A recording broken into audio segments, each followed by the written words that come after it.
I'm pushing my bike through the trail at the end of the road. I figured I'd do a story time.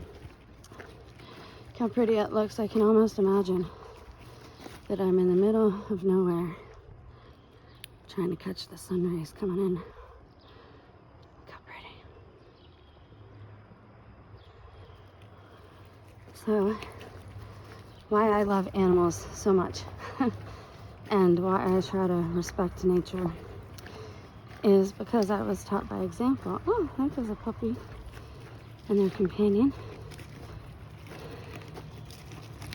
Good morning. Good morning. How are you guys? You're beautiful.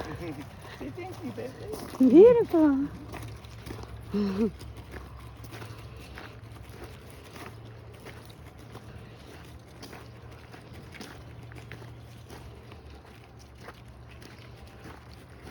You're pretty. Wow. Little chipmunks live under there.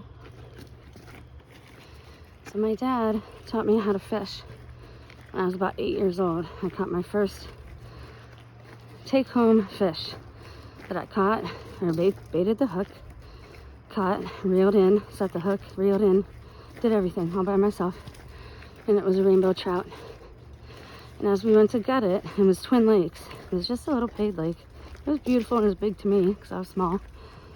I'm still kind of small compared to everything in this world. And we went to get the fish, of course, while it's still alive. And I cried. And my dad had said he was glad that I cried because of squirrel. He said he was glad that I cried because that's as it should be. Because we're taking something and we should be prepared to use it all and to thank, you know, the God above for nature and its provisions. Years later, a couple years later, I was about 12, we would play hooky and we would go fishing on opening day up in the mountains in Ligonier. It's beautiful. If you ever get the chance, you should definitely go. And it took all day to go down the creek and come back up.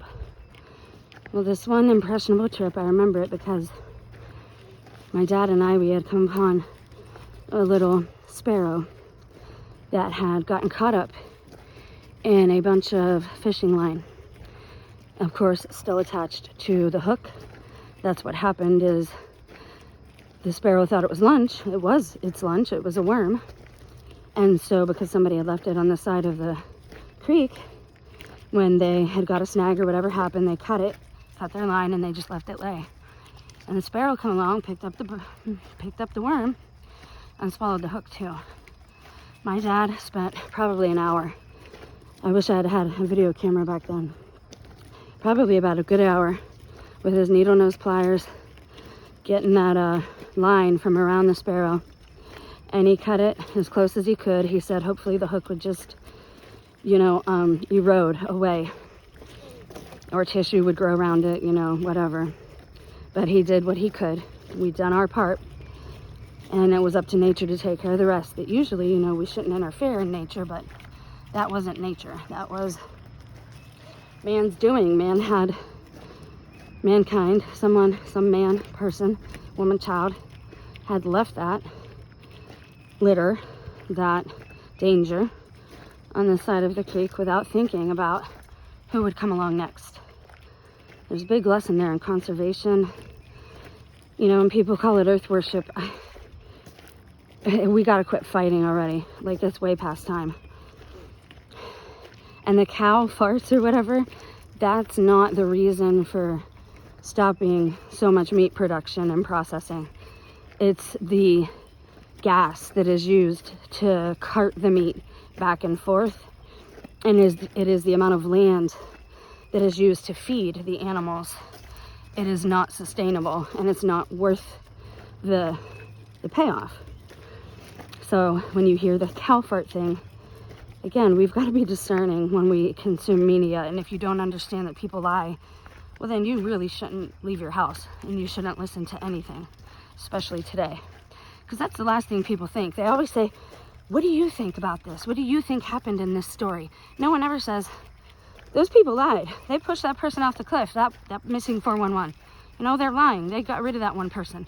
Do they have life insurance? Like, everyone wants to go right to the paranormal and supernatural, which does exist, but when you do that, you definitely do sound like what they call some of us. You have to be rational. You have to reason things through. But anyways, oh, sorry about that. So my dad had taught me by example to leave no trace, don't litter. You should be concerned about what you leave behind for the person who comes from behind you, or the being, the life form, right, that follows you, because someone will. And everything you do will affect the next person in this cycle that we're all in. But that's why I love animals so much, is thanks to my dad. Thank you for walking with me and listening to my story time. That was going to be part of a live today, but I think I'll just end it there and do the live separately. Have a blessed day. Bye.